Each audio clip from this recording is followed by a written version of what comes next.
ভার্বটা কিভাবে চেঞ্জ হয় আর এই ভার্বের পরিবর্তনকেই টেন্স বলে। এই টেন্স এর সংজ্ঞা বা সবকিছু আমরা এখান থেকে পাবো। আচ্ছা, ওয়েট।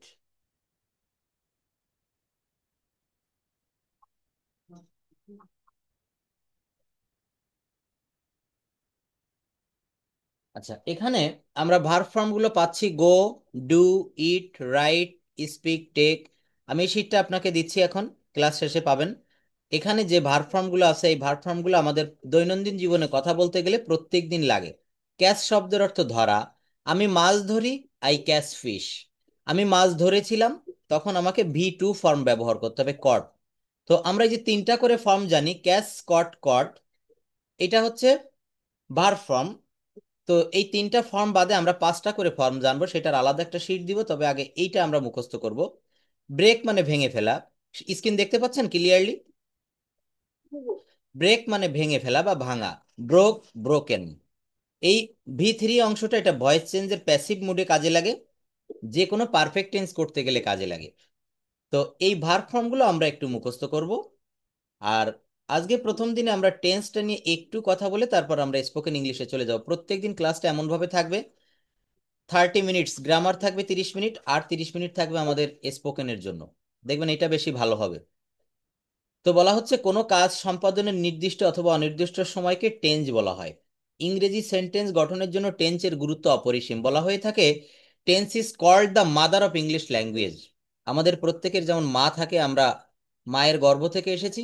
এই টেন্সটা, এটা কিন্তু উৎপত্তি হয়েছে, প্রসব হয়েছে, কিন্তু ভাষাটা প্রসব হয়েছে টেন্স থেকে। এখানে এই সংজ্ঞাটা একটু পড়ে ফেললেন ফেলেন তো, এটা কি বলছে? এই যে কোনো কাজ সম্পাদনের। কোনো কাজ সম্পাদনে নির্দিষ্ট অথবা অনির্দিষ্ট সময় অথবা সময়কালকে টেন্স বলা হয়। ইংরেজি সেন্টেন্স গঠনের জন্য টেন্সের গুরুত্ব অসীম। ইংরেজিতে ইংরেজিতে বিভিন্ন সময়কাল নির্দেশ করার জন্য টেন্সের বিভিন্ন ফর্ম ব্যবহার করা হয়। টেন্সের 12টি ফর্ম রয়েছে। সকল ইংরেজি বাক্য এই 12টি ফর্মের যে কোনো একটি দিয়ে গঠন করা হয়। Thank you. আপনি মোটামুটি টেন্স জানেন, এখানে নতুন করে কিছু শেখানোর মতো নেই, তবে আমি স্ট্রাকচারগুলো একটু দেখাতে চাই।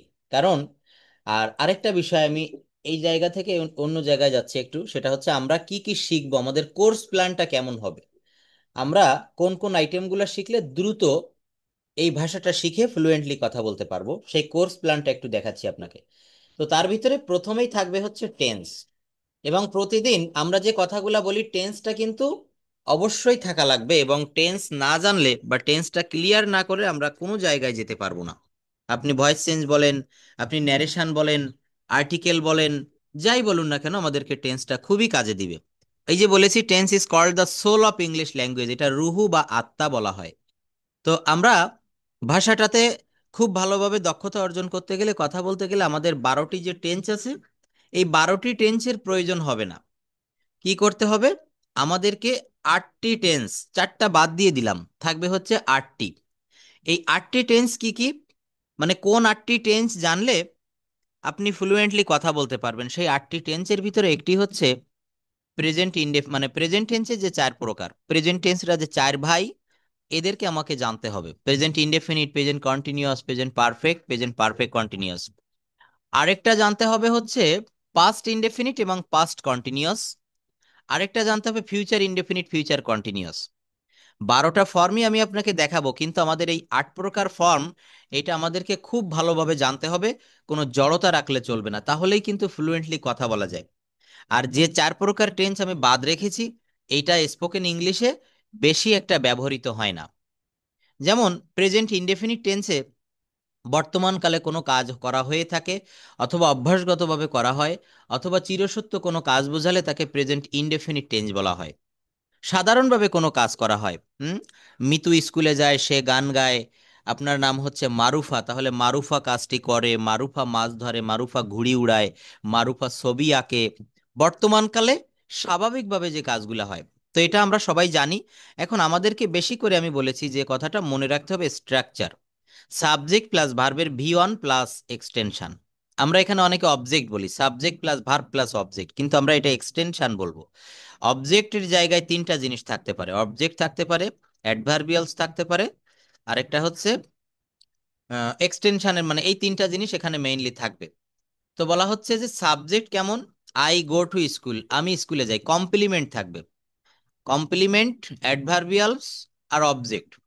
তো বলা হচ্ছে এখানে আমি স্কুলে যাই, আই গো টু স্কুল, এখানে সাবজেক্ট কোনটি বলুন তো, আই। এই বাক্যে সাবজেক্ট কোনটি, আই। যদি বলা হয় মিতা স্কুলে যায়, মিতা হচ্ছে সাবজেক্ট, অর্থাৎ সাবজেক্ট প্লাস ভার্বের ভি ওয়ান প্লাস এক্সটেনশন। তারা ক্রিকেট খেলে, দে প্লে ক্রিকেট। মনে রাখতে হবে বাড়ির যেমন একজন মালিক থাকে, বাবা বা হাজব্যান্ড বা ওয়াইফ যেই থাকুক, একজন বাড়ির একটা মালিক থাকে, রাষ্ট্রের একজন প্রধান থাকে, একটা বাক্যেরও কিন্তু একজন প্রধান থাকে। অর্থাৎ যে কাজটি করে তাকে বলা হচ্ছে কর্তা, যে কাজটি করে। যেমন আমি কাজটি করি, আই ডু দা ওয়ার্ক। আমি ভাত খাই, এই যে বলেছি মিতা গান গায়, গান গাওয়া কাজটা কে করতেছে, মিতা। এই মিতা হচ্ছে সাবজেক্ট, অর্থাৎ আপনাকে সাবজেক্ট খুঁজে বের করতে হবে অ্যাট ফার্স্ট। সাবজেক্টটা খুঁজে বের করতে পারলে তাহলে কিন্তু খুব ভালোভাবে আমরা ল্যাঙ্গুয়েজটা শিখতে পারবো। ভার্বও খুঁজে বের করতে হবে, অনেক বাক্যে ভার্ব থাকে না। কেমন একটা বাক্য বলি, আমি একজন ছাত্র, আমি একজন ছাত্র, এই বাংলা বাক্যে কি কোনো ভার্ব আছে? নিশ্চয়ই নেই। আমি একজন ছাত্র, এই বাংলা বাক্যে কিন্তু ভার্ব নেই। তো এখানে কি করতে হবে, এখানে একটা ভার্ব আপনাকে মনে মনে ধরে নিতে হবে। যেমন দেখবেন আমরা যখন 9-10-এ বীজগণিতে অঙ্ক করতাম, তখন ওখানে কিছু কিছু অঙ্ক ছিল আমরা মনে মনে প্রথমেই লিখতাম, মনে করি সংখ্যাটি এক্স, মনে করি সংখ্যাটি ওয়াই। এটা না ধরে নিলে, কল্পনাতে না আনলে কিন্তু অঙ্কটা মিলতো না। তো এখানেও কিন্তু আপনাকে একটা ভার্ব, ক্রিয়া, সেটাকে মনে মনে ধরে নিতে হবে। আমি একজন ছাত্র, এখানে ইংলিশটা বললে এমন শোনা যায়, আই অ্যাম আই স্টুডেন্ট। তো এখানে ভার্ব কোনটি, এই যে অ্যাম। বাংলাটা কেমন শোনাবে, আমি হই একজন ছাত্র, আমি হই একজন ছাত্র। মনে রাখবো আমরা খুব ভালোভাবে। তো যেখানে ভার্ব না থাকে সেখানে বি ভার্বকে ভার্ব করতে হয়। আমার এই কথাগুলা একটু পারলে নোট করে রাখবেন, আর ক্লাসের রেকর্ডটা তো অবশ্যই পাবেন, পিডিএফ পাবেন, কিন্তু এগুলো নোট করলে কি হয়, কিওয়ার্ড, হেড ওয়ার্ড বলা হয়। আমি যতক্ষণ কথা বলবো এর ভিতরে কিছু থাকবে খুব মূল্যবান কথা। এই কিওয়ার্ডগুলো একটু মনে রাখবেন বা একটু রাইট ডাউন, নোট ডাউন করে রাখবেন। তো বলা হচ্ছে যে বাংলা বাক্যে যদি ভার্ব না থাকে তাহলে সেখানে হই বা আসি বা ছিলাম এরকমটা আনতে হয়। আমি একজন ছাত্র, আমি হই একজন ছাত্র, আই অ্যাম আই স্টুডেন্ট। এটা আমরা একটু মনে রাখবো। আচ্ছা, এইভাবে কন্টিনিউয়াস টেন্সের স্ট্রাকচারটা আমরা দেখি, আমি স্কুলে যাচ্ছি, I am going to school. Present continuous টেন্সের স্ট্রাকচারটা আপনি একটু না দেখে বলুন তো, প্রেজেন্ট কন্টিনিউয়াস টেন্সের স্ট্রাকচারটা কেমন হয়? সাবজেক্ট প্লাস এই যে বাক্যটা, এইটা দেখে আপনি একটু স্ট্রাকচারটা বলবেন। I am going to school, এই যে হুম তাহলে আই বলা যায়, সাবজেক্ট হচ্ছে I plus am is are plus মূল ভার্বের পর আইএনজি প্লাস এক্সটেনশন। হ্যাঁ, আমরা শেষে অবজেক্ট না বলে এক্সটেনশন বলবো, যে আমি স্কুলে যাচ্ছি, সে বাজারে যাচ্ছে, মারুফা ফুটবল খেলছে, তাহলে I am going to school, he is going to market, they are playing football. আপনি ল্যাঙ্গুয়েজ, ইংলিশ ল্যাঙ্গুয়েজটার যেদিকে যাইবেন আপনাকে টেন্সটা কাজে লাগবে খুব ভালোভাবে, এত ভালোভাবে জানতে হবে। আমি টেন্স সম্পর্কে যদি কোনো প্রশ্ন রাখি, উইদিন 1 সেকেন্ড, 1 সেকেন্ডের ভিতরে আপনাকে উত্তর দেওয়ার ক্ষমতা থাকতে হবে। যে কোনো টেন্স সম্পর্কে আমি যদি বলি, বলুন তো এটা কি হবে, সঙ্গে সঙ্গে আপনাকে উত্তর দিতে হবে। কারণ আমরা যখন কথা বলবো, আমরা বাঙালি, আমরা ইংরেজিতে কথা বলতে গেলে প্রত্যেকটা সেন্টেন্স দেখবেন আমাদের ব্রেনে আগে বাংলায় চলে আসে। অ্যাজ উই আর বাঙালি, যেহেতু আমরা বাঙালি, তো আমরা যে কথাটাই বলি না কেন সেটা আগে বাংলায় চলে আসে, সেটাকে ইংলিশে ট্রান্সফর্ম, কনভার্ট করতে হবে। তো এর জন্য আমাদেরকে আগে সর্বপ্রথম টেন্স বা কাল, এটা জানতে হবে। আচ্ছা, যাই হোক, তো এখানে টেন্স সম্পর্কে মোটামুটি ধারণা আছে। আমি আরেকটু ব্যাকে চলে যেতে চাচ্ছি। সেটা হচ্ছে এই ধরনের, ওকে, কনসেপ্ট ইংলিশ, এটা একটু আমরা দেখব, how to start learning English. আচ্ছা, ওকে, এখানে আমরা একটু একটা রিডিং রেখেছি। রিডিংটা হচ্ছে এরকম, ইংরেজি ভাষা শিখতে হলে সবার আগে আমাদের এই ভাষার প্রয়োজনীয়তা উপলব্ধি করতে হবে। আমরা প্রত্যেকেই জানি, যেটাকে ফার্স্ট ক্লাসের কথা, প্রথম ক্লাসের, আমরা প্রত্যেকেই জানি যে ইংরেজি একটি আন্তর্জাতিক ভাষা। পড়াশোনা থেকে শুরু করে বিদেশ যাওয়া, ভালো একটি চাকরি পাওয়া, উচ্চশিক্ষা গ্রহণ করা, ব্যবসা বাণিজ্যের ক্ষেত্রে, এছাড়া নিজেকে ভালো একটি জায়গায় প্রতিষ্ঠিত করতে গেলে ইংরেজি ভাষা আপনাকে শিখতেই হবে। বর্তমানে এই গ্লোবালাইজেশনের যুগে আপনি যদি ইংরেজিতে লিখতে ও কথা বলতে পারদর্শী না হন, তাহলে আপনার ক্যারিয়ারের প্রতিটি জায়গায় বাধার সম্মুখীন হতে হবে। এজন্য আমরা প্রত্যেকে ইংরেজি শিখতে চাই, কিন্তু আমরা কখনো এই বিষয়টি বুঝতে পারি না যে কিভাবে ইংরেজি শিখবো এবং কোন জায়গা থেকে শুরু করব। এই সেন্টেন্সটা মনে রাখবেন। আমরা অনেকেই জানি না যে কিভাবে সঠিক পদ্ধতির সহজ পদ্ধতিতে ভাষাটা শিখব এবং কোন জায়গা থেকে শুরু করব। যদি আপনি সঠিক লক্ষ্য নির্ধারণ করতে না পারেন, অর্থাৎ কোন জায়গা থেকে শুরু করবেন এবং কোন জায়গায় গিয়ে শেষ করবেন এটা বুঝতে না পারেন, তাহলে কিন্তু আপনি এই ভাষাটা ভালোভাবে শিখতে পারবেন না। তো বলা হচ্ছে ইংরেজিতে এক্সপার্ট এবং ফ্লুয়েন্ট হওয়ার জন্য সর্বপ্রথম 7টি বিষয় সম্পর্কে ধারণা রাখতে হবে। কয়টি বিষয় বলেছি? 7টি বিষয়। এই 7টি বিষয় আমি এক সপ্তাহের ভিতরে আপনাকে ক্লিয়ার করে দিব। এই 7টি টপিক যদি আপনারা ভালোভাবে নিজেদের আয়ত্তে নিয়ে আসতে পারেন, তাহলে ইংরেজি আপনি খুব দ্রুত সময়ের ভিতরে ইংরেজিতে দক্ষ হতে পারবেন। প্রথম নাম্বার আমাদেরকে শিখতে হবে সেন্টেন্স। এই সেন্টেন্স শব্দের অর্থ হচ্ছে বাক্য। আমরা জানি যে কতগুলো শব্দ পাশাপাশি বসে যখন সম্পূর্ণ মনের ভাব প্রকাশ করে তখন তাকে সেন্টেন্স বলে। কেমন? আমি স্কুলে যাই, আমি ভাত খাই, হ্যাঁ, সে একটি কবিতা লেখে। দেখেন এই যে কথাগুলো বলেছি, বাক্যগুলো পাশাপাশি কয়েকটি শব্দ একত্রিত হয়েছে, আমি ভাত খাই। কিন্তু আমি যদি এটা এলোমেলো করে বলতাম যে ভাত আমি খাই, বা আমি খাই ভাত, এই বাক্যগুলো কিন্তু সেন্টেন্স হতো না, এগুলো ভুল সেন্টেন্স হয়ে যেত। তো বলছে আমরা জানি যে কতগুলো শব্দ পাশাপাশি বসে যখন একটি সম্পূর্ণ মনের ভাব প্রকাশ করে, সম্পূর্ণ হতে হবে, তখন তাকে সেন্টেন্স বলে। তাহলে আমরা 1 নম্বরে শিখবো হচ্ছে সেন্টেন্স। 2 নম্বরে আমরা শিখবো, সেকেন্ড অপশানে শিখবো হচ্ছে সেন্টেন্স কম্পোনেন্ট। এটার অর্থ হচ্ছে বাক্যের উপকরণ। সেন্টেন্স কম্পোনেন্ট শব্দের অর্থ হচ্ছে বাক্যের উপকরণ। দেখবেন আপনি যে মোবাইল বা ল্যাপটপ দিয়ে বসে বসে আমার ক্লাসটা করছেন, এই জিনিসটা, এই ডিভাইসটাতে কিন্তু অনেক রকমের মানে ছোট ছোট পার্টস রয়েছে ওখানে। তো এই সেন্টেন্স কম্পোনেন্ট হচ্ছে বাক্যের উপকরণ। যেমন তরকারি রান্না করতে গেলে আমি যে তরকারি রান্না করব আমার সেই এলিমেন্ট, উপাদানটা কিন্তু লাগবে, ইনগ্রিডিয়েন্টস যেটাকে বলা হয়। তো এখানে বাক্য গঠন করতে গেলে ওই যে বলেছি সাবজেক্ট লাগবে, ভার্ব লাগবে, অবজেক্ট লাগবে, এইগুলা হচ্ছে আমার সেন্টেন্স কম্পোনেন্ট। কম্পোনেন্ট মানে হচ্ছে উপকরণ, সাবজেক্ট ভার্ব অবজেক্ট, হ্যাঁ, এগুলো নির্ধারণ করা শিখতে হবে। তাহলে আমরা কিভাবে একটি বাক্য সঠিকভাবে তৈরি করতে পারবো, এটা আমরা শুনতে ও বুঝতে জানতে পারবো। তৃতীয় নম্বরে যেটা আমাদের শিখতে হবে, খুবই গুরুত্বপূর্ণ একটা বিষয়, এটাকে রাজা বলা হয় পার্টস অফ স্পিচ। নিশ্চয়ই আমরা এটা পারি। পার্টস অফ স্পিচটা আমরা ডিটেইলস শিখবো। পার্টস অফ স্পিচ 8 প্রকার, কিন্তু না, এর ভিতরে আরো অনেক, প্রত্যেকটা, যেমন প্রোনাউন রয়েছে 8 প্রকার, তারপরে প্রেপোজিশন রয়েছে 8 প্রকার, অ্যাজেক্টিভ রয়েছে, প্রকারভেদ আছে, নাউনের আছে, তাই না? এইগুলো আমরা ধাপে ধাপে শিখবো। পার্টস অফ স্পিচ অর্থাৎ বাক্যের খণ্ডিত খণ্ডিত অংশ। আমি স্কুলে যাই, আমি একটা পার্টস অফ স্পিচ, স্কুলে একটা পার্টস অফ স্পিচ, যাই একটা পার্টস অফ স্পিচ, এইটা আমরা শিখব। চতুর্থ নম্বরে যেটা শিখবো সেটা হচ্ছে ভার্ব। আমি মনে করি এটা 1 নম্বরে হওয়া উচিত ছিল। তো আরেকটা বিষয় দেখেন, বলা হচ্ছে যাদের এই পার্টস অফ স্পিচ সম্পর্কে ভালো ধারণা আছে, তারা এই ইংরেজি গ্রামারের 50% জানে। 50% কিন্তু তার জানা হয়ে গেল, যার পার্টস অফ স্পিচ সম্পর্কে একটা ভালো ধারণা থাকে। এরপর যেটা সেটা হচ্ছে ভার্ব বা ক্রিয়া। এরপর যেটা সেটা হচ্ছে ভার্ব বা ক্রিয়া। আমাদের ভার্ব সম্পর্কে ধারণা রাখতে হবে।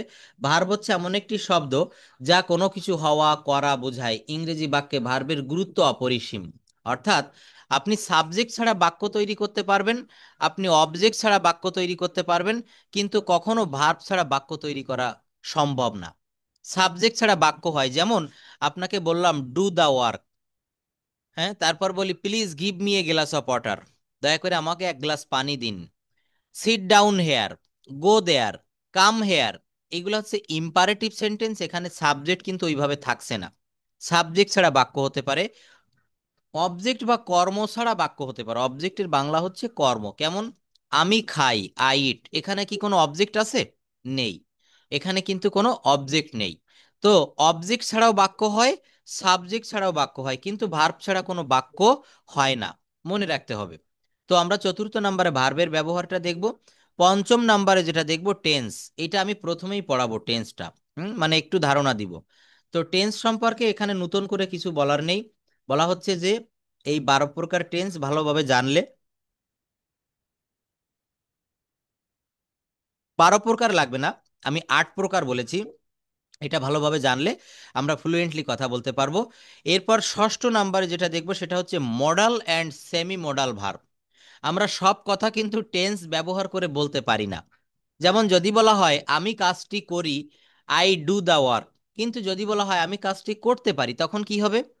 I can do the work. এখানে একটা মডাল ভার্ব ব্যবহার করেছি, ক্যান। এই বাক্যটা আমি কাজটি করতে পারি। আপনি কোনোভাবেই টেন্সের নিয়ম দিয়ে 12টা টেন্সের কোনো একটা রুল ব্যবহার করে কথাটা বলা যাবে না। এখানে মডাল এবং সেমি মডালের ব্যবহার আমাদেরকে শিখতে হবে। এরপর আমাদের সর্বশেষ যে বিষয়টি আমরা শিখব সেটা হচ্ছে প্যাসিভ ভয়েস, অর্থাৎ ভয়েস চেঞ্জটা আমাদেরকে শিখতে হবে। ভয়েস চেঞ্জ না জানলে আমরা সারা দিন সকাল থেকে রাত পর্যন্ত যে কথাগুলা বলি, এই কথাগুলা কিন্তু আমরা অ্যাক্টিভেও বলি, প্যাসিভেও বলি। ভয়েস হচ্ছে দুই প্রকার। হুম। যদি বলা হয় বাজারে মাছ বিক্রি করা হয়, কি বললাম? বাজারে মাছ বিক্রি করা হয়। আমি ভাত খাই, এই বাক্যটাকে প্যাসিভ মুডে বলা যায় ভাত আমার দ্বারা খাওয়া হয়। ভাত আমার দ্বারা খাওয়া হয়। তো দেখেন, আমি বলছি বাজারে মাছ বিক্রি করা হয়। কে মাছ বিক্রি করে? এখানে আমি কিন্তু কোনো কর্তা সাবজেক্ট বলিনি যে করিম, রহিম বা অন্য কোনো ব্যক্তি কি বিক্রি করে, নো। আমি এখানে বলেছি বাজারে মাছ বিক্রি করা হয়। তো মাছ তো নিজে নিজে বিক্রি হতে পারে না, এটা তো কোনো সাবজেক্ট না। আর যেটা সাবজেক্ট না, খুব ভালোভাবে মনে রাখবেন, যে কাজগুলো অপরের দ্বারা করা হয় অথবা অবজেক্ট বা কর্মপ্রধান হিসাবে বাক্যটাকে করা হয়, তাকে ভয়েস চেঞ্জের প্যাসিভ ভয়েস বলে। অ্যাক্টিভ ভয়েসের বাংলা অর্থ হচ্ছে কর্তৃবাচ্য, আর প্যাসিভ ভয়েসের বাংলা অর্থ হচ্ছে কর্মবাচ্য। আজকে প্রথম ক্লাস তো, এই ক্লাসটার পরে আপনি চিন্তা ভাবনা করবেন, আমার টিচিং ক্যাপাসিটি বা আমার যে ইয়েটা যদি ভালো লাগে বা কোনো যদি চেঞ্জ করতে হয় আপনি বলবেন, ঠিক আছে? পার্সোনাল ব্যাচে এখানে কোনো জড়তা রাখবেন না। এখানে যদি আপনি ইয়ে করেন, কার্পণ্য করেন, তাহলে কিন্তু শিখতে পারবেন না। লজ্জা, ঘৃণা, ভয়, এটা ত্যাগ করতে হবে। হ্যাঁ, ফ্রিলি আপনি বলবেন যে ভাইয়া আমাকে এইভাবে পড়ালে এইটা এটা করলে ভালো হয়। আচ্ছা, তো দেখেন বললাম যে প্যাসিভ ভয়েস, হ্যাঁ, এই প্যাসিভ ভয়েসের ব্যবহারটা শিখতে হবে। ওই যে বলেছি মাছ বিক্রি করা হয় বাজারে, তাদেরকে সাহায্য করা হয়, গরিবদেরকে সাহায্য করা হয়, ফুটবল খেলা হয়। এখানে কারা খেলে, কে খেলে, সাবজেক্টের নামটা কিন্তু এখানে সাইলেন্ট। এগুলো হচ্ছে প্যাসিভ মুড, প্যাসিভ ভয়েস। হুম। আচ্ছা, এই 7টা বিষয় যদি আমরা খুব ভালোভাবে রপ্ত করতে পারি, তাহলে আমরা ইংরেজিতে কথা বলতে পারবো। এখানে বলছে এরপর এই বাক্যটি যদি আমরা টেন্স মডাল ব্যবহার করে আমরা করি, এই বাক্যগুলো কাইন্ডলি একটু পড়বেন। আই গো টু স্কুল, আমি স্কুলে যাই। আমি স্কুলে গিয়েছিলাম, I went to school. Please একটু রিড আউট করেন।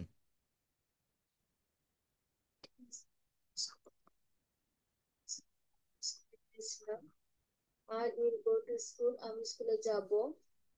I am going to school, আমি স্কুলে যাচ্ছি। I was going to school, আমি স্কুলে যাচ্ছিলাম। I will be going to school, আমি স্কুলে যেতে থাকবো। I have gone to school, আমি স্কুলে গিয়েছি। I had gone to school after my father came home, আমার বাবা বাড়ি আসার পরে আমি স্কুলে গিয়েছিলাম। I I will have gone to school, আমি স্কুলে গিয়ে থাকবো। I have been going to school since morning, আমি সকাল থেকে স্কুলে যাচ্ছি। I had been going to school since morning, আমি সকাল থেকে স্কুলে যাচ্ছিলাম। I will have been going to school since morning, আমি সকাল থেকে স্কুল যেতে থাকবো। এখানে 12টা টেন্স দেখেন, এই 12 নাম্বারে, 12 নাম্বারে যেটা লিখেছি সেটা কি লিখেছি? I will have been going to school since morning, আমি সকাল থেকে স্কুলে যেতে থাকবো। I will have been future perfect continuous tense, তো এটা আমাদের বেশি প্রয়োজন হয় না, তারপরও আমরা এটা জেনে রাখবো। তো এই 12টি টেন্সের গঠন জানা থাকলে আমরা এভাবে একটি নির্দিষ্ট ভার্বকে 12 ধরনের বাক্য তৈরি করতে পারবো। এখন আমি আপনাকে প্রথমেই বলে নিয়েছি যে আমরা 8 প্রকার টেন্স সম্পর্কে ধারণা রাখবো। সেই 8 প্রকার কি কি? প্রেজেন্ট টেন্সের 4টা, আর অন্য 2টা টেন্সের 2টা করে, past indefinite, past continuous, future indefinite, future continuous. তো এটা জানলে দেখবেন ফ্লুয়েন্টলি কথা বলা যাবে। এখানে আমরা এ বাদে 18টি এর মডাল ভার্ব রয়েছে। ইংরেজি ভাষায় 18টি এর মতো মডাল ভার্ব রয়েছে, যেমন দেখেন can, could, shall, should. Here you can see can, could, may, might, must, shall, should, will, would, need to, dare to, have to, has to, had to, am to, is to, are to, be, supposed to, be, going to, হ্যাঁ, would like to, used to, had better, would rather। এগুলা হচ্ছে আমরা দেখব, শিখব, জানবো। এই 18টি modal verb আমাদেরকে খুব ভালোভাবে আয়ত্ত করতে হবে। যেমন দেখেন, মডাল ভার্ব দিয়ে কাইন্ডলি একটু পড়বেন। I can go to school, আমি স্কুলে যেতে পারি। এখানে ক্যানটা হচ্ছে অ্যাবিলিটি অর্থে ব্যবহার করেছি, অর্থাৎ সামর্থ্য। আমি সুস্থ শরীরে রয়েছি, আমি হেঁটে বা গাড়ি যোগে স্কুলে যেতে পারি। ক্যান মানে হচ্ছে পারা। আপনি আমাকে বলছেন স্যার বা ভাইয়া, আমি সাঁতার কাটতে পারি, আমি অঙ্কটি করতে পারি, আমি কার চালাতে পারি, প্রাইভেট কার চালাতে পারি, আমি রান্না করতে পারি। এটা কিন্তু আপনার ভিতরের একটা দক্ষতা, এটা আপনি পারেন, অবশ্যই পারেন, তাই এখানে ক্যান ব্যবহার করা হচ্ছে। আমি স্কুলে যেতে পারতাম, I could go to school. আমি স্কুলে যেতে পারি পজিবিলিটি অর্থে আপনাকে এখানে মে ব্যবহার করতে হয়েছে, 15 নাম্বার কি ব্যবহার করেছি, মে। আমি স্কুলে যেতে পারতাম, I might go to school. আমি স্কুলে যেতাম, I would go to school. আমি স্কুলে যেতে অভ্যস্ত ছিলাম, I use to go to school. আমি অবশ্যই স্কুলে যাব, I must go to school. আমি স্কুলে যাবই যাব, সরি, আমি স্কুলে যাব, I shall go to school. আমার স্কুলে যাওয়া প্রয়োজন। দেখেন, আমি কিন্তু প্র্যাকটিক্যালি প্রবেশ করছি ল্যাঙ্গুয়েজটার ভিতরে। আমার স্কুলে যাওয়া প্রয়োজন। এখানে আপনি আমাকে বলতে পারেন, ভাইয়া আমার ইংরেজি শেখা প্রয়োজন, আমার ম্যাথমেটিক্স শেখা প্রয়োজন, আমার গাড়ি চালানো শেখা প্রয়োজন, আমার কম্পিউটার শেখা প্রয়োজন। তাহলে এই বাক্যগুলো কি দিয়ে করবেন, নিড টু। 21 নাম্বার কি দিয়ে করতে হবে, নিড টু। আমি এগুলো সব আলাদা আলাদা করে দেখাবো, প্রত্যেকটা বিষয় ডিটেইলস জানতে পারবেন। শুধু ধৈর্য ধরে একটু লেগে লেগে থাকতে হবে। দেখেন, আমরা এতটা বছর পেরিয়ে গেছে, ল্যাঙ্গুয়েজটা ভালোভাবে ফ্লুয়েন্সি অর্জন করতে পারিনি। 1 মাসে বা 2 মাসে কি এটা সম্ভব? দেখবেন ইউটিউবে আপনি অনেক ভিডিও পাবেন, মাত্র 15 দিনে ইংরেজি বলা শিখুন, 20 দিনে ইংরেজি বলা শিখুন, বিভিন্ন চটকদার বিজ্ঞাপন দেয়। এগুলো কি মনে হয় আপনার যে 15 দিনে আসলে ইংরেজি বলা সম্ভব? নো। এরা কি করে, এটা হচ্ছে একটা প্রতারণার জাল বিছিয়ে বসে বসে আছে। অনেকে কিন্তু তাদের প্রয়োজন, বিদেশ যাবে, কোনো ভালো চাকরি পাবে, অথচ ল্যাঙ্গুয়েজ জানে না, তখন তাদের ফাঁদে পা দেয়। আসলে কিন্তু একটা ভাষা শিখতে গেলে ওইভাবে ধরা বাঁধা কোনো 15-20 দিনে হয় না। তবে একটা বিষয় কি করা যায়, আপনাকে নির্দিষ্ট কিছু পদ্ধতি দেখাই দিলে দ্রুত কথাটা বলা যায়। কিন্তু তাই বলে 15 দিনে ফ্লুয়েন্সিটা কখনো আসে না। তো দেখেন, এখানে একটা বিষয় দেখাচ্ছি যে I need to go to school, আমার স্কুলে যাওয়া প্রয়োজন। এই নিড টু মানে হচ্ছে দরকার বা আবশ্যক বা প্রয়োজন। আমি স্কুলে যাওয়ার সাহস দেখাই, I dare to go to school. আমাকে স্কুলে যেতে হবে, আই অ্যাম টু, এই যে যেতে হয়। স্বাভাবিকভাবে সাবজেক্টকে কোনো কাজ করতে হয়, এমন হলে am to is to are to বসে। I am to go to school, আমাকে স্কুলে যেতে হয়, আমাকে স্কুলে যেতে হতো, তখন এই অ্যাম টু এর পরিবর্তে পাস্ট ফর্ম ব্যবহার করবেন, আই অস টু। আই অস to go to school everyday, আমাকে প্রতিদিন স্কুলে যেতে হতো। আমাকে প্রতিদিন অফিসে যেতে হতো, তখন কি হবে, আই অস to go to office everyday. Hmm. তাদেরকে মাছ ধরতে হতো, বলেন তো কি হবে, একই নিয়ম, তাদেরকে মাছ ধরতে হতো। They was they were to catch the fish. Thank you. They were to, দের পরে ওয়ার বসবে। আপনার বেসিক খুবই ভালো আছে, এটা হলে সমস্যা নেই, পারবেন, খুব দ্রুতই পারবেন। তো আরেকটা বিষয় হচ্ছে কি, প্রত্যেকটা কথা আমার সঙ্গে রিপিট করতে হবে, আমার সঙ্গে বলতে হবে। কারণ আপনি, আমি একটা প্রত্যেক ব্যাচে এই উদাহরণটা দেই যে দুই বন্ধু আমাদের ইন্টারমিডিয়েটে কিন্তু একটা প্যাসেজ ছিল যে দুই বন্ধু সাইকেল চালানো শিখতে চেয়েছিল, রাগিব এবং আদিব। তো এক বন্ধু কি করেছিল, সাইকেল কিনে নিয়ে এসেছিল। সে মাঠে নেমে গেল, রাস্তায় নিয়ে গেল, ঘর থেকে বের হলো সাইকেল চালানো শিখবে এটা বলে।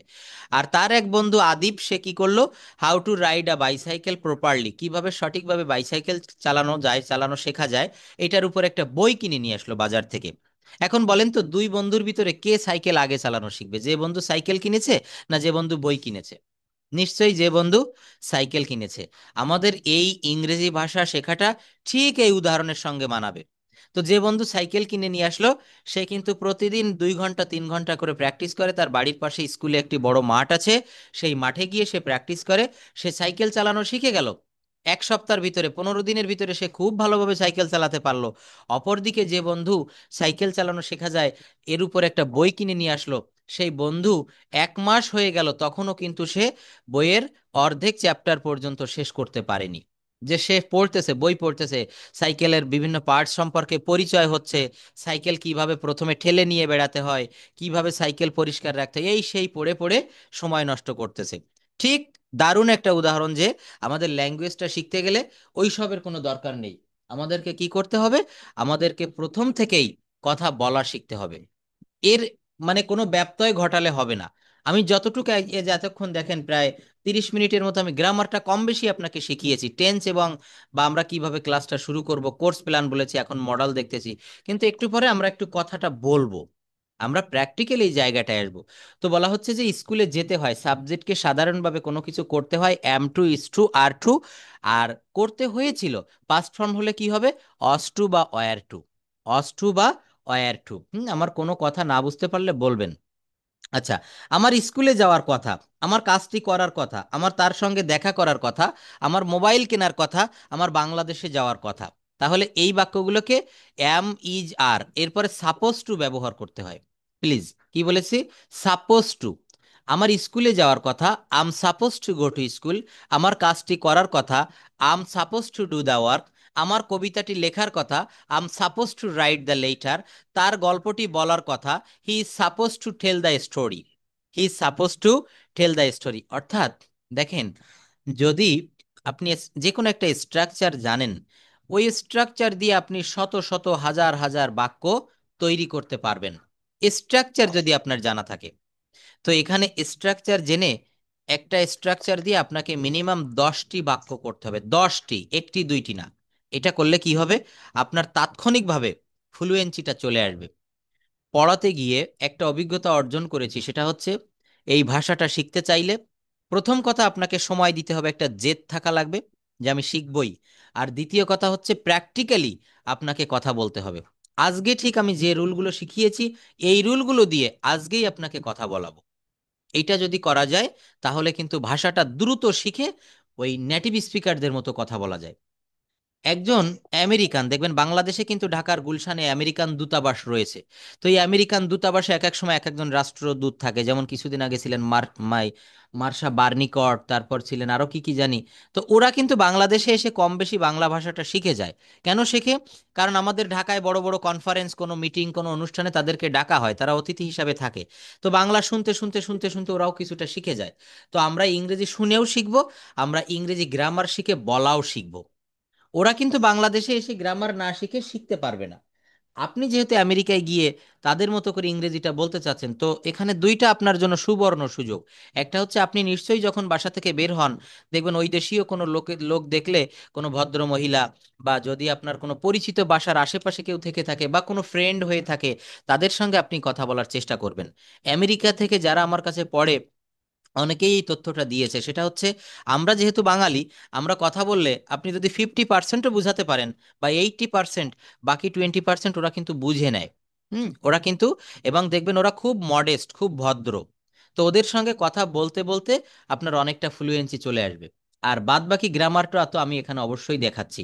আমার স্কুলে যাওয়ার কথা, I am suppose to go to school. আমার কাজটি করার কথা, I am suppose to do the work. মনে রাখবেন এখানে কিওয়ার্ড, মূল শব্দটা হচ্ছে সাপোজ টু। সাপোজ না কিন্তু, ওর পরে ইডি যোগ করেছি, সাপোজড টু। এরপর হচ্ছে I was suppose to go to school. আমার স্কুলে যাওয়ার কথা ছিল। এখানে অজ অয়ার বসেছে, I was suppose to go to school. আমার অফিসে যাওয়ার কথা ছিল, I was suppose to go to office. আমার তার সাথে দেখা করার কথা ছিল, I was suppose to meet with her. আমার একটি মোবাইল কেনার কথা ছিল, কি হবে বলুন? I was suppose to, yes, I was suppose two buy a mobile phone. হ্যাঁ, এগুলো আমার সঙ্গে বলবেন, প্রচুর পরিমাণে প্র্যাকটিস করতে হবে। পৃথিবীর যে কোনো জিনিস প্র্যাকটিস না করলে এটা কিন্তু অর্জন করা সম্ভব না। আচ্ছা দেখেন, এইখানে আমি একটা বিষয় রেখেছি, এটা হচ্ছে ইউজিং প্রেজেন্ট সিম্পল টেন্স। উপরের ওয়ার্ডগুলো ব্যবহার করে speak about your daily activities.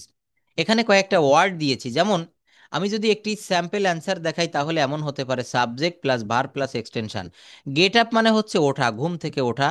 অস অর্থ ধৌত করা, টেক মানে নেওয়া, অ্যাবলুশন অজু করা, রিফ্রেশ সতেজ, স্টার্ট শুরু করা, কাম ব্যাক ফিরে আসা, স্পেন্ড মানে সময় কাটানো, গো মানে হচ্ছে যাওয়া। এটা আমরা উচ্চারণ করব গৌ, সঠিক উচ্চারণ, আমরা স্পেলিংটাও দেখব।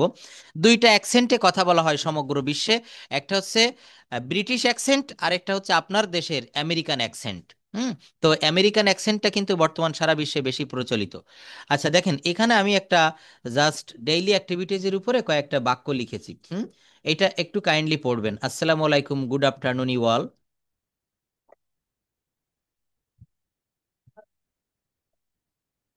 তাকে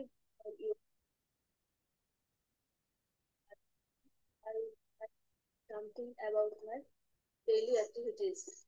I get up early in the morning every day. Then I brush my teeth. Then I wash my face and take my ablution for further prayer. After that, I do some exercise. Then I refresh myself and take my breakfast. Then I get ready to go to office or college at 9:30 a.m. Then I start my work. Then I take lunch at 2 p.m. After that, I come back from office at 5 p.m. Then I spend sometimes with my family. Then I learn English for 1 hour. Then I have my dinner at 10 p.m. Then I go to bed for sleeping at 11 p.m. That's all about my daily activities. Thanks for patient hearing. এটা আমরা দেখে পড়লাম, হ্যাঁ, এটা না দেখেও আমাদেরকে পড়ার একটা ক্ষমতা থাকতে হবে যে আসসালামু আলাইকুম, গুড আফটারনুন অল। এখানে দেখবেন আমি প্রত্যেকটা টেন্স প্রেজেন্ট টেন্সের ভিতরে রেখেছি, প্রেজেন্ট টেন্স ব্যবহার করেছি। যে then I take lunch at 2 p.m, after that I come back office at 5 p.m, then I spend some times with my family, then I learn English for 1 hour, then I have my dinner at 10 p.m, then I go to bed for sleeping at 11 p.m. That's all about my daily activities. Thanks for patience hearing. দেখেন, আমি presentation দেওয়া যখন শিখাবো, যে কোনো বিষয়ের উপর presentation দিতে হবে, উপস্থাপন করতে হবে। মাই মোবাইল হতে পারে, মাই ফ্যামিলি, হ্যাঁ, load shedding, bus stand, traffic jam, অনেক কিছু। অর্থাৎ যে কোনো কিছু সম্পর্কে আমাদেরকে ইংরেজিতে বলতে হবে। আপনি যখন ওই দেশীয় কোনো লোকের সঙ্গে আমেরিকায় কথা বলবেন, তখন সে বুঝতেই পারবে না যে আপনি বাঙালি, একজন বাঙালি হয়ে ইংরেজিতে কথা বলছেন। তো প্রেজেন্টেশন দিতে গেলে এর কিছু সিস্টেম থাকে। হঠাৎ করে কোনো জিনিস শুরু হয় না, হঠাৎ করে কোনো জিনিস শেষ হয় না। দেখেন, শেষটাও কিন্তু আমি নামিয়েছি এইভাবে, that's all about me, sorry, that's all about my daily activities. আমার ডেইলি অ্যাক্টিভিটিস এতটুকু। থ্যাঙ্কস ফর পেশেন্স শেয়ারিং, ধৈর্য সহকারে শোনার জন্য ধন্যবাদ। এখানে আমি তো প্রেজেন্ট টেন্স ব্যবহার করেছি, এইবার দেখেন পাস্ট টেন্স ব্যবহার করেছি। What did you do yesterday? আপনাকে আমি বললাম যে মারুফা আপা, আপনি গতকাল কি করেছিলেন? তখন আপনি বলছেন যে ভাইয়া, আমি এই কাজগুলো করেছিলাম। আসসালামু আলাইকুম, দেখেন এই পাস্ট ফর্ম ব্যবহার করে এগুলো একটু পড়েন তো। আসসালামু আলাইকুম, good afternoon. I'm Safi for you. I'm really glad to share my feelings. I will try to say something about my yesterday activities. I got up early in the morning yesterday. Then I brushed my teeth. Then I washed my face and took ablution for the prayer. After that, I did some exercise. Then I refreshed myself and took my breakfast. Then I got ready to go to office or college at 9:30 a.m. Then I started my work. Then I took lunch at 2 p.m. After that, I came back from office at 5 p.m. Then I spent some time with my family. Then I learned English for 1 hour. Then I had my dinner at 10 p.m. Then I went to bed for sleeping at 11 p.m. That's all about my studies activities. Thanks for patience hearing. Thank you. দেখেন, খুব ভালো পড়েছেন, আপনার reading স্কিলটাও খুব ভালো।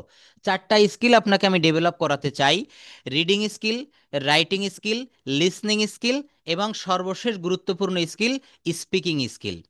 আমাদেরকে স্পোকেনটা দেখেন, grammar আপনি পারেন যতটুকু আজকে কথা বলে আপনার সঙ্গে বুঝলাম।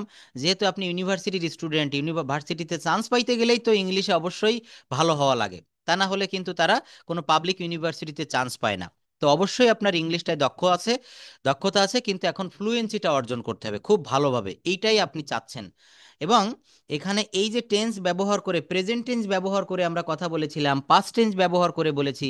দেখেন এইবার ফিউচার টেন্স ব্যবহার করে, what will you do tomorrow, or what will you your activities be tomorrow.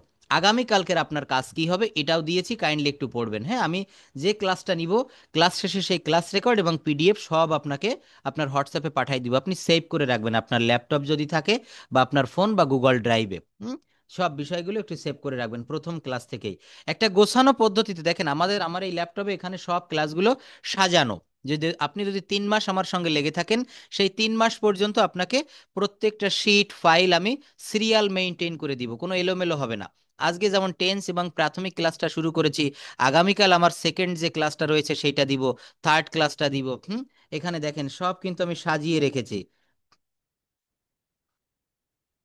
পিছনের পড়াগুলো ভুলে যায়। না না না, পিছনের পড়া ভুলবেন না এটা। দেখেন, আপনাকে আমি কথা বলে একটা জিনিস বুঝতে পেরেছি, গ্রামার বা বেসিক সম্পর্কে আপনার সমস্যা নাই। প্রথম কথা, যেহেতু আপনি ইউনিভার্সিটির স্টুডেন্ট, ইউনিভার্সিটিতে কারা পড়ে?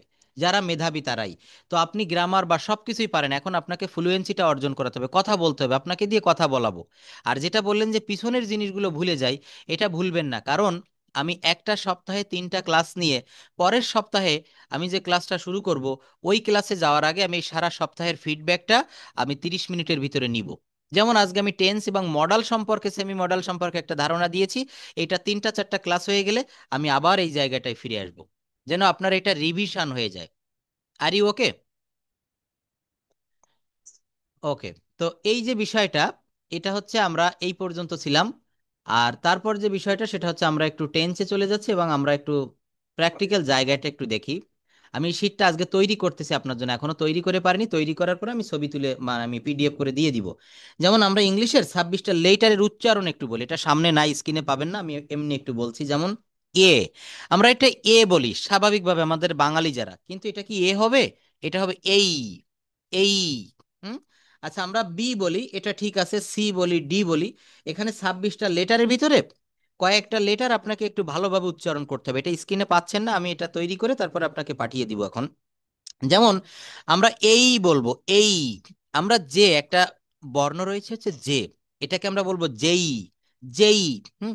আমরা কে বলি না, কে, কিন্তু কেটাকে মনে রাখবেন, সি কে কিউ। আমি বলেছি সি কে কিউ, এই তিনটাকে আমরা সব সময় খ উচ্চারণ করব, খ। সি কে কিউ সমান সমান খ হবে, খ। যেমন আমরা যদি বলি কিং, KING, এটা কিন্তু আমরা বাংলাদেশিরা কিং বলি না, এটা বলতে হবে king, king. Hmm. Donald Trump is the king of USA, অর্থাৎ এখানে কিং বলবো। আমরা কাইন্ড বলি, কাইন্ড মানে দয়ালু বলি না, কিন্তু এটা কাইন্ড বলবেন না, এটা kind, kind. He is a kind man, she is a kind man. বুঝতে পারতেছেন? তারপরে যেমন আপনার বাচ্চা বা আমার বাচ্চা ঘুড়ি উড়ায় না, আমরা কাইট বলি, এটা কাইট না, এটা বলবো kite, kite. Hmm. The boys are flying kite, the boys are flying kite. Hmm, এভাবে আমার সঙ্গে বলবেন, চেষ্টা করবেন। তো এইভাবে আমরা সি কে কিউ ও, আমরা ওকে বলবো ঔ, ঔ। বেশিরভাগ জায়গায় যেমন আমরা যদি বলি ওপেন, ওপেন মানে খোলো বা খোলা, এটা হবে open, open the door, open the door. খেয়াল করবেন, আমরা পি কে সব সময় প বলি, নো, এখানে ফ বলতে হবে, ফয় দীর্ঘিকার, ফয় দীর্ঘি। যেমন ফি, ফি, ফেন, ফিফল, পাবলিক, পাবলিক। আমরা পাবলিক বলি, হ্যাঁ, জনসংখ্যা, জনগণ, নো, এটা বলবেন পাবলিক, পাবলিক। তারপরে পেপার বলি, এটা বলতে হবে ফেইফার, ফেইফার। আমি এইটা আপনাকে একটু টাং টুইস্টারটা একটু দেখিয়ে আসি, জাস্ট ওয়েট।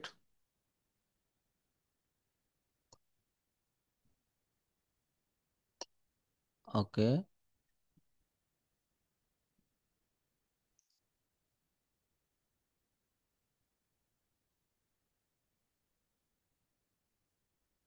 আমি টাং টুইস্টার, আমাদের জিহ্বার জড়তা কাটানোর জন্য টাং টুইস্টার আছে, এটা একটু দেখাচ্ছি।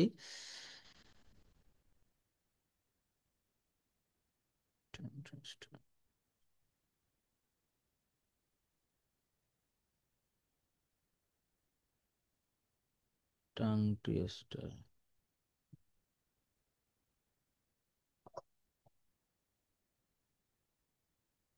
এই যে দেখেন, এই যে অক্ষরগুলো এখানে আমি লিখেছি এই, এটাকে আমি কি লিখেছি, এই। হুম। জে কে লিখেছি যেই। এখানে দেখেন প্রত্যেকটার সঠিক উচ্চারণ দিয়েছি, কিন্তু আমাদের বেশি মনে রাখতে হবে এই শব্দগুলো। এই যে এখানের এটা দেখেন এই, এটা হবে এই, যেই। হ্যাঁ। আমরা কে কে খেই বলবো বা খ বলবো, খ, কর পরে যে খ থাকে, ওকে আমরা ও বলবো, পি কে আমরা ফি বলবো, কিউ, কিউ কে আমরা কিউ বলবো, আর কে আমরা আ বলবো। ব্রিটিশ অ্যাকসেন্টে কিন্তু র এর উচ্চারণটা হয় না। টি কে আমরা যত জায়গায় টি আসবে কোনো ওয়ার্ডের, শব্দের প্রথমে যদি টি থাকে বা ট থাকে, আমরা সেটাকে ঠ উচ্চারণ করব। যেমন টাইম, টাইম, টেইবল। হুম। তারপরে টেনিস, টেনিস খেলে না, টেনিস। তো এইটাকে আমরা টি বলবো। আমরা ডাব্লু বলে থাকি, এটা বলবো ডাবলিউ। আমরা এতদিন ভুল জেনেছি, এটা ডাব্লু বলি আমাদের দেশে, কিন্তু না, ডাবলিউ, ডাবলিউ। তো মনে রাখবেন এই 9টি লেটার বা বর্ণ আমাদের খুব ভালোভাবে সতর্কতার সাথে মনে রাখতে হবে। এইবার দেখেন আমি একটু টাং টুইস্টার, অর্থাৎ আমাদের জিহ্বার যে জড়তা, টাং মানে জিহ্বা, প্র্যাকটিস টুয়েস্টার মানে জড়তা, tongue twister practice with these letters. যেমন এই সেন্টেন্সটা একটু দেখি, আমরা যদি এটা আমাদের বাঙালিদের মতো করে উচ্চারণ করি, Peter Piper picked a peck of pickled peppers. কি বললাম? Peter Piper picked a peck of pickled peppers, কিন্তু এই পি এর জায়গায় আমরা ফ উচ্চারণ করব, ফ। যেমন উচ্চারণটা এমন হবে, Peter Piper picked a peck of pickled papers.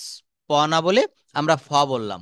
তো এটা দ্রুত বলতে হবে। একটা জিনিস মনে রাখবেন, আপনি তো নিশ্চয়ই খেয়াল করে দেখেছেন, আমেরিকানরা বা ওই দেশের লোকজন এই ল্যাঙ্গুয়েজটা, আমরা যেমন ধীরে ধীরে কথা বলি, বললাম যে ভাইয়া আমার কথা শুনুন, ভাইয়া আমাকে এইভাবে পড়ান, এই যে স্লো মোশনে কথা বলছি, আমেরিকানরা কিন্তু এইভাবে বলে না। ওরা কিন্তু মুখ থেকে ওদের সেন্টেন্সগুলো দ্রুত ডেলিভারি দেয়। তো এই ওয়ার্ডটা কিভাবে বলবেন? ফিটার ফাইফার ফিকটে ফিক অফ ফিকেল ফেইফার্স। ওরা দেখবেন এরকম দ্রুত বলে চলে যায়। এই জন্য কিন্তু আমরা ওদের কথাগুলো বুঝতে পারি না যে কি বলে চলে গেল। মনে করেন আপনি একটা সুপার শপে কেনাকাটা করতে গিয়েছেন, বা আপনি কোনো কনফারেন্স বা কোনো বাইরে বের হয়েছেন, কোনো আমেরিকানের সঙ্গে কথা বলছেন, সাদা চামড়ার ইংরেজ যারা।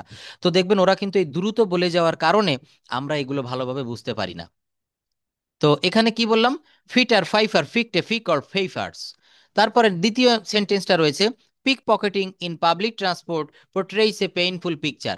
অর্থাৎ দেখবেন ঢাকার যে গণপরিবহন বা রাজশাহী বা খুলনা যে কোনো জায়গায় পাবলিক ট্রান্সপোর্টে উঠলে অনেক সময় পকেট মার হয়ে যায়, পিছন থেকে মানি ব্যাগ নিয়ে যায়, পকেট কেটে, বা হ্যাঁ মোবাইল নিয়ে যায়। এটা নিত্য নৈমিত্তিক ঘটনা।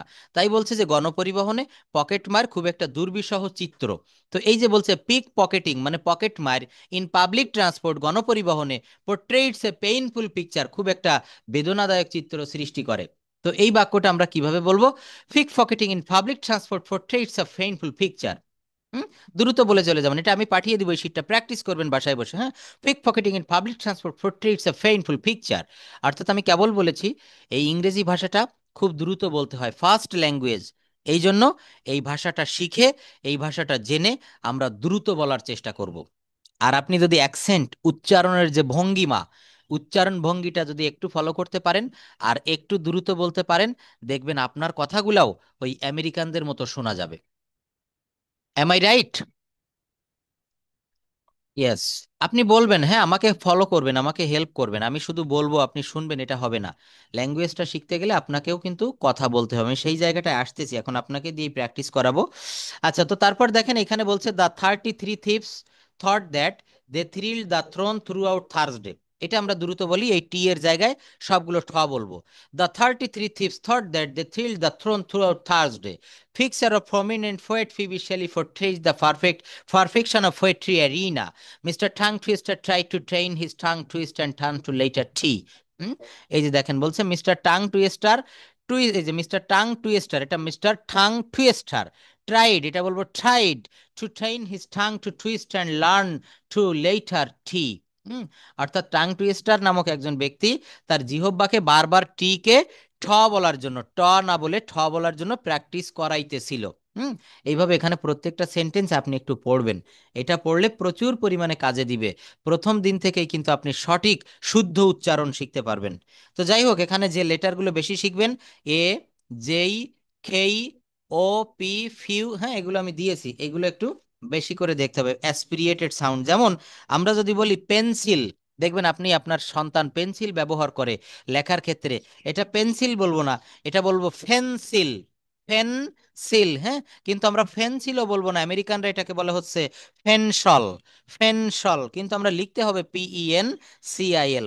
দেখবেন কোন আমেরিকানকে ফলো করে দেখবেন, তারা বলবে ফেনসল। আমরা পেন বলি, নো, এটা বলবেন ফেন, ফেন, কয়েকার দন্তান্ন। হ্যাঁ, আমরা পার্টি বলি, কিন্তু এখানে রটা বলবেন না, রটা সাইলেন্ট রাখতে হবে, এটা বলতে হবে party, party. Party. I am going to join the party, I am going to join the, যেমন টাইম বলবো না, আমরা টাইম বলবো। আমরা টেক বলবো না, টেক মানে নেওয়া, এটাকে আমরা বলবো ঠেইক, ঠেইক। হুম। এগুলো আমি একটা শিট তৈরি করতেছি, সেখান থেকে পড়াচ্ছি, পড়ানোর পরে এগুলো দিয়ে দিব।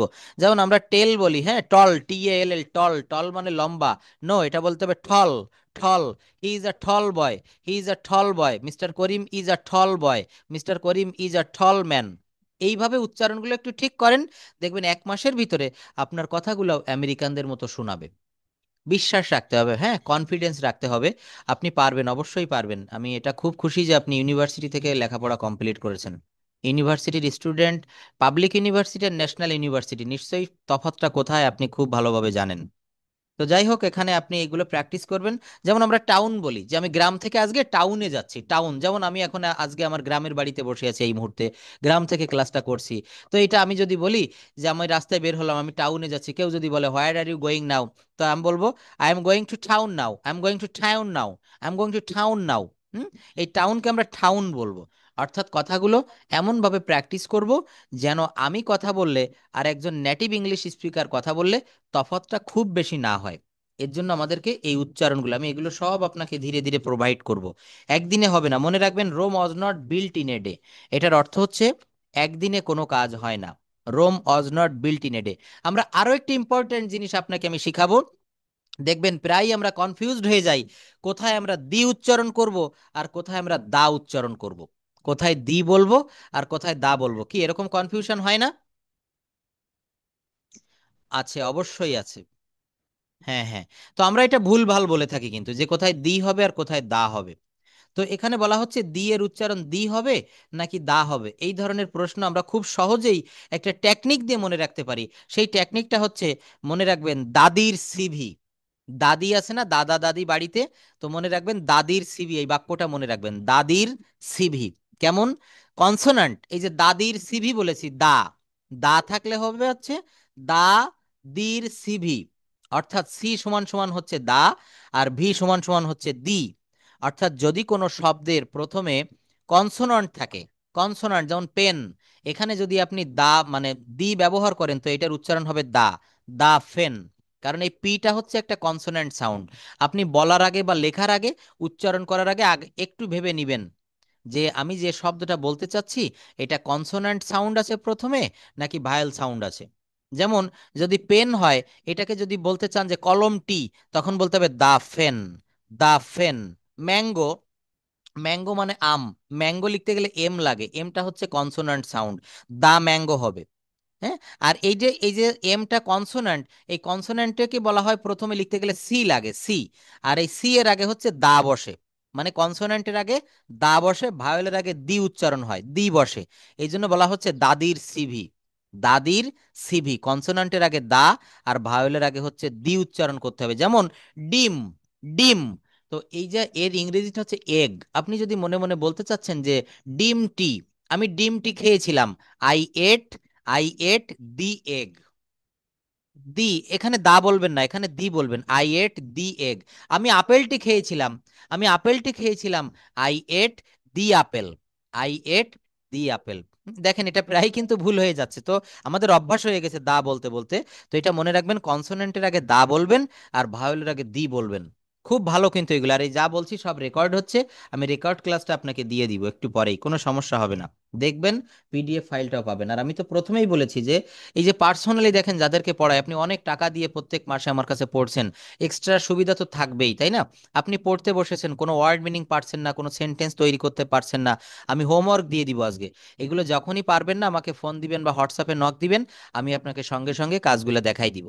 পার্সোনাল ব্যাচের স্টুডেন্টরা এই সুযোগ সুবিধাটা পেয়ে থাকে। আপনি যে কোনো বিষয় ইংলিশ সম্পর্কে সমস্যা হলে আমাকে নক দিবেন, সেটা দিনে হোক বা রাতে হোক। Are you okay? আচ্ছা, তো এইটা হচ্ছে আমি একটু প্রাথমিক আলোচনাটা করলাম। এরপর আরো একটি বিষয় আপনাকে যে আমি একটু শিখাতে চাই, সেটা হচ্ছে যদি বলি মডাল ভার্ব, ক্যান নিয়ে আমরা একটু আলোচনা করব। Can, C A N, can. হুম, ক্যান মানে হচ্ছে পারি বা পারা। যদি বলা হয় আমি পারি, তখন কি হবে? I can. বলেন কি হবে? I can. আমি যেতে পারি, তুমি যেতে পারো, সে যেতে পারে, হি ক্যান গো। আমি লিখতে পারি, তুমি লিখতে পারো, সে লিখতে পারে। দেখেন এইভাবে কিন্তু সারাটা মাস আপনাকে দিয়ে কথা বলাবো। এটা কথা বলতে হবে, এটা নিয়ে কোনো কষ্ট ফিল করলে কিন্তু হবে না। আমি যা শিখাচ্ছি হ্যাঁ, আমি প্রত্যেকটা ব্যাচে এইটাই কিন্তু প্র্যাকটিক্যালি ভাষাটা শেখা। অনেকে যারা লেস টকাটিভ, কম কথা বলে যারা, অনেকে বলে যে ভাইয়া কষ্ট হয়ে যাচ্ছে, কষ্ট না, প্রত্যেক দিন 30 মিনিট গ্রামার হবে, আর বাকি 30 40 50 মিনিট কিন্তু প্র্যাকটিস করতে হবে। প্র্যাকটিস না করলে মুখের জড়তাটা যাবে না। আপনি প্রথম সেন্টেন্সই বলেছিলেন আজকে যে আমার মুখের জড়তাটা কাটাতে হবে। তো আরো একটু বলেন। আমি লিখতে পারি, আই ক্যান রাইট। আমি পড়তে পারি, তুমি পড়তে পারো, সে পড়তে পারে। আমি আসতে পারি, I can come, তুমি আসতে পারো, can come, সে আসতে পারে। can come, আমি খেলতে পারি, I can play. আমি ফুটবল খেলতে পারি। But আমি ফুটবল খেলতে পারি না। I can't আমি কি ফুটবল খেলতে পারি? আমি নাচতে পারি, I can dance. I can dance, হ্যাঁ আমি নাচতে, তুমি নাচতে পারো। dance. আমি রান্না করতে পারি, I can cook. C K Q আমরা খ বলবো, আই ক্যান কুক না কুক, আই ক্যান কুক। হ্যাঁ, অ্যাকসেন্ট, ইয়েস, অ্যাকসেন্টটা ঠিক করেন। দেখবেন অল্প দিনের ভিতরে আপনি নিজের ডেভেলপমেন্টটা নিজেই বুঝতে পারতেছেন। 2 মাসের ভিতরে আপনাকে আমি ফুললি কথা বলাবো, এটা আমার আজকে থেকে আমি একটা মিশন হাতে নিয়েছি। তো এটা আমি যেভাবে নিচ্ছি, আপনাকেও কিন্তু একটু শ্রম দিতে হবে এটার পিছনে। ঠিক আছে? আপনার বাসা, আপনার ফ্যামিলিকে সময় দেওয়ার পরেও ল্যাঙ্গুয়েজটার পিছনে একটু সময় দিবেন। তো আমি রান্না করতে পারি, আই ক্যান কুক। তুমি রান্না করতে পারো, সে রান্না করতে পারে। You can cook. আমি ইংরেজিতে কথা বলতে পারি। I can uh, I can speak English. Yes, I can speak English. তুমি ইংরেজিতে কথা বলতে পারো, তুমি ইংরেজিতে কথা বলতে পারো না। তুমি যেতে পারো, তুমি এখন যেতে পারো, তখন you can go now. You can go now. তুমি যেতে পারো, ইউ ক্যান গো। তুমি খেতে পারো, তুমি লিখতে পারো, তুমি ঘুমাতে পারো, তুমি খেলতে পারো, Can play. তুমি যেতে পারো না। Can go. You can't go, can not K can't, you can't go, you can't go. তুমি লিখতে পারো না, তুমি লিখতে পারো না, তুমি ঘুমাতে পারো না। Can sleep. তুমি কি যেতে পারো?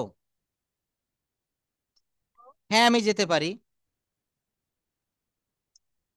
Go. না আমি যেতে পারি না। Go.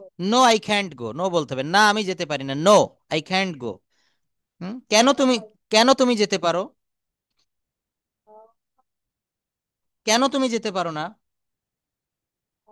how can you go? হ্যাঁ, এই যে দেখেন একটু বেঁধে বেঁধে যাচ্ছে না, এটা বাদবে না, এটা আরো ফ্লুয়েন্সি চলে আসবে, দ্রুত বলতে হবে। 1 মাস ক্লাস করেন, তারপর যদি বলা হয় কাম দিয়ে করবেন, খাম। তুমি আসতে পারো, তুমি আসতে পারো না। Come. তুমি কি আসতে পারো? Can you come? Can you come? তুমি কি আসতে পারো না? Uh, can not you come? হ্যাঁ আমি আসতে পারি। uh, can come. না আমি আসতে পারি না। No, I can come. কখন তুমি আসতে পারো? When can you come? কখন তুমি আসতে পারো না? When can when can you not come? When can't you come? When can't you come? হ্যাঁ, ক্যান নট কাকে আমরা একসঙ্গে দিব। কেন তুমি আসতে পারো? Uh, why can you come? কেন তুমি আসতে পারো না? Why can't you come? দেখছেন? তাহলে এইগুলা কিন্তু আপনার প্রতিনিয়ত, ওখানে আপনি যেরকম অফিসে জব করেন, বাইরে যান, সব কেনাকাটা করতে যান, এই বাক্যগুলো কিন্তু আমাদের প্রয়োজন হয়। এই বাক্যগুলো কিন্তু আমাদের, আমি যা যা শিখাবো, আমাদের দৈনন্দিন জীবনে যা প্রয়োজন ততটুক শিখাবো। অর্থাৎ যতটুক প্রয়োজন ততটুক আমরা করব আয়োজন। মনে রাখবেন, অর্থাৎ অযথা কোনো কিছু আমরা শিখব না। অক্সফোর্ড ডিকশনারিতে 70 থেকে 80 হাজার শব্দ আছে। কি আছে না, দেখবেন অনেক বড় একটা ডিকশনারি, বই আকারে যেটা পাওয়া যায়। তো এই 70 থেকে 80 হাজার ওয়ার্ড তো আমাদের শেখার দরকার নেই। ইংরেজি শিখতে গেলে, ইংরেজিতে ফ্লুয়েন্টলি কথা বলতে গেলে সকাল থেকে রাত পর্যন্ত মাত্র 2 থেকে 3 হাজার ওয়ার্ড শিখলে আমাদের এটা হয়ে যায়। এর বাইরে কিন্তু আমাদের লাগে না। দেখবেন সকালবেলায় আপনি ক্ষুধা লাগলে, বা আপনার সন্তান যদি ক্ষুধা পেয়েছে, বলছেন যে mother please give me breakfast. আমাকে বাপ বললো mother please give me some food. দুপুরবেলায় সে ক্ষুধা লাগলে একই কথা বলবে, রাতেও বলবে। আপনি মনে করেন স্কুলে চাকরি করেন প্রতিদিন, বা আপনার বাচ্চা স্কুলে যায়, সে সকালে প্রতিদিন আপনাকে বলে যায় bye bye tata I am going to school, আগামী দিন ওইটা বলবে bye bye tata I am going. অর্থাৎ একটা গবেষণায় দেখা গেছে আমরা সারাদিন যে কথাগুলো বলি, একটু চিন্তা করে দেখবেন আপনি নিজেও, বেশি ওয়ার্ড কিন্তু আমরা ব্যবহার করি না। এটা অল্প কিছু ওয়ার্ডের ভিতরেই কিন্তু আমরা সীমাবদ্ধ থাকি। তো সেই 2 থেকে 3 হাজার ওয়ার্ডের একটা পিডিএফ ফাইল আপনাকে দিব, অল্প অল্প করবে পড়বেন, প্রতিদিন 5টি 10টি করে এগুলো পড়বেন। আচ্ছা, এখানে আমরা ক্যানের পরিবর্তে একটু কুড দিয়ে প্র্যাকটিস করলে কেমন হয়? আমি যেতে পারতাম, তখন কি হবে? go, তুমি যেতে পারতে, go. সে যেতে পারতো, He, he could go. He could go, সে যেতে পারতো না, he couldn't go. Thank you. আমি ইংরেজিতে কথা বলতে পারতাম, তুমি ইংরেজিতে কথা বলতে পারতে, He could speak English. সে ইংরেজিতে কথা বলতে পারতো, Could speak. আমি রান্না করতে পারতাম, I could. I could cook. I could cook, আমি ভাত রান্না করতে পারতাম, Cook, cook rice. আমি তরকারি রান্না করতে পারতাম, I could. I could cook curry, I could cook curry, Cook. Curry মানে তরকারি। আচ্ছা, আমি বিরিয়ানি রান্না করতে পারতাম, Could আমি চা তৈরি করতে পারতাম। cook tea. হ্যাঁ, এখানে কুক দিব না, এটা প্রিপেয়ার দিব, আই কুড কুক প্রিপেয়ার টি। হ্যাঁ। আচ্ছা, আমি সাহায্য করতে পারতাম, I could. আমি জানতে পারতাম, I could know, I could know. I আমি জানাতে পারতাম, জানতে পারা হচ্ছে নো, আর আমি জানাতে পারতাম I could inform, I could from. Inform. হ্যাঁ, এই দেখেন এইগুলো বললে মুখের জড়তা কেটে যাবে, নতুন নতুন ওয়ার্ডও শিখতে পারবেন, বিভিন্ন কিছু। এই কুড ক্যান বাদ দিয়ে একটা মডাল ভার্ব রয়েছে মে, MAY, মে মানে হচ্ছে সম্ভাবনা। আমি আসতেও পারি, I may have. I may খাম, তুমি আসতেও পারো, সে আসতেও পারে, Have. আমি আহ, ঘুমাতেও পারি। I may sit. আচ্ছা, এইবার আমি হয়তো যেতে পারি, হয়তো মানে এটা একটু পাস্ট ফর্ম হয়, সাবজেক্ট প্লাস মাইট প্লাস ভার্বের V1 প্লাস অবজেক্ট। আমি হয়তো যেতে পারি, আই মাইট গো, তুমি যেতে পারো, Go. সে হয়তো যেতে পারে, আমি হয়তো আসতে পারি, তুমি হয় তুমি হয়তো আসতে পারো, Come. আমি হয়তো বিয়ে করতে পারি,